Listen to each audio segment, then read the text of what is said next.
بسم اللہ الرحمن الرحیم۔ السلام علیکم ناظرین، انداز بیان چینل کے ساتھ شہباز شفقت مرزا۔ ناظرین،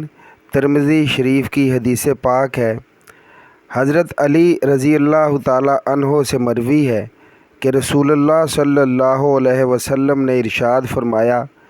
کہ میری امت 15 قسم کی برائیوں کا ارتکاب کرے گی تو پھر امت پر بلائیں اور مصیبتیں آ پڑیں گی۔ کسی نے پوچھا،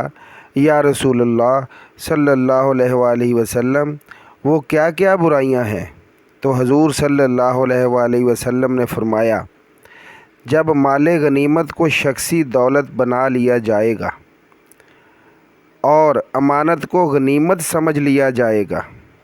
اور زکوٰۃ کو تاوان سمجھ لیا جائے گا اور علم دین دنیا طلبی کے لیے سیکھا جائے گا،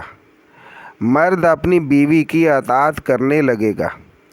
اور اپنی ماں کی نافرمانی کرنے لگے گا، اور آدمی اپنے دوست کے ساتھ نیک سلوک کرے گا اور اپنے باپ کے ساتھ سختی اور بد اخلاقی سے پیش آئے گا، اور مسجد میں شور و غل ہونے لگے گا، اور جب قبیلہ کا سردار ان کا بدترین شخص بن جائے گا اور قوم کا سربراہ ذلیل ترین شخص ہوگا، آدمی کا اعزاز و اکرام اس کے شر سے بچنے کے لیے کیا جائے گا، لوگ کثرت سے شراب پینے لگیں گے، مرد بھی ریشم کے کپڑے پہننے لگیں گے، ناچنے گانے والی عورتوں اور گانے بجانے کی چیزوں کو اپنا لیا جائے گا، اس امت کے پچھلے لوگوں اگلوں پر لعنت بھیجیں گے، تو اس وقت سرخ آندھی، زلزلہ، زمین کے دس جانے، شکل بگڑ جانے اور پتھروں کے برسنے کا انتظار کرو، اور ان نشانیوں کا انتظار کرو جو یکے بعد دیگرے اس طرح آئیں گی جیسے کسی ہار کی لڑی ٹوٹ جانے سے اس کے دانے یکے بعد دیگرے بکھرے چلے جاتے ہیں۔ تو ناظرین، حدیث پاک آپ نے سنی، آج ہم دیکھ لیں ان ساری ہی برائیوں میں سے ہر برائی ہمارے اندر ہے، اس قوم کے اندر ساری ہی برائیاں ہیں، اور اسی لیے ہر جگہ پہ مسلمان پریشان ہے، مسائل ہیں، اور ہر طرح سے اس کو پریشانیوں نے گھیرا ہوا ہے۔ کوئی ایک عذاب آتا ہے، کوئی دوسرا عذاب آتا ہے، کبھی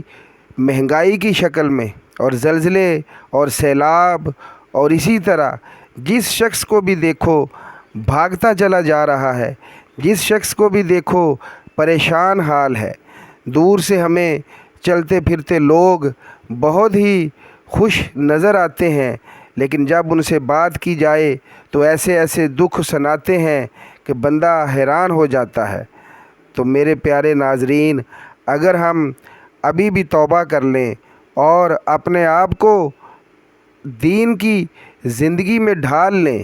اور وہ زندگی جو حضرت محمد صلی اللہ علیہ وآلہ وسلم لے کر آئے اس کو اپنا لیں، تو انشاءاللہ دنیا کے اندر بھی سکون اور چین ملے گا، اور مرتے ہی ایسی آسانیاں اور ایسے انعامات سے اللہ نوازے گا جس کو کسی آنکھ نے دیکھا نہیں ہے، کسی کان نے سنا نہیں ہے۔ تو اللہ تعالیٰ ہمیں ان برائیوں سے بچنے کی اور نیکیاں کرنے کی توفیق عطا فرمائے، آمین۔